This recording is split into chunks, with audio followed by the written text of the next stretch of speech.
আসসালামু আলাইকুম সুপ্রিয় ভিউয়ার্স।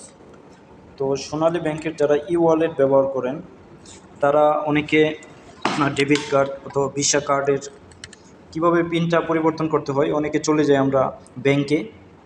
তো ব্যাংকে গিয়ে পিন চেঞ্জ করে নিয়ে আসি। আপনাদের ই ওয়ালেট থেকে পিনটা চেঞ্জ করতে পারবেন। তো চলুন দেখে নেই। তো এখানে আমরা চলে যাব সার্ভিসেসে। তো সার্ভিস যাওয়ার পরে এখানে 4টা অপশন দেখতে পাবেন। তো আমরা যেহেতু ডেবিট কার্ডের পিন চেঞ্জ করতে চাচ্ছি, সেক্ষেত্রে ডেবিট কার্ড দেব।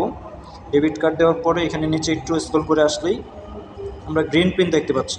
তো গ্রিন পিন ক্লিক করার পরে এখানে আপনার কার্ড নাম্বারটা লিখতে হবে এবং ই ওয়ালেটের পিন নাম্বারটা দেবেন। তো পিন নাম্বারটা দেওয়ার পরে অ্যাকসেপ্ট বাটনে ক্লিক করবেন। করার পরে আপনি সাবমিট রিকোয়েস্ট, তো রিকোয়েস্ট সাবমিটটা ক্লিক করার পরে আপনার সাকসেসফুলি দেখাবে। তো সাকসেসফুলি দেখালে আপনার কার্ডের পিনটা চেঞ্জ হয়ে যাবে। তো এই ছিল কার্ড পিন সংক্রান্ত। তো ভিডিওটি ভালো লাগলে লাইক, কমেন্ট ও শেয়ার করতে ভুলবেন না। সবাই ভালো থাকুন, সুস্থ থাকুন। আল্লাহ হাফিজ।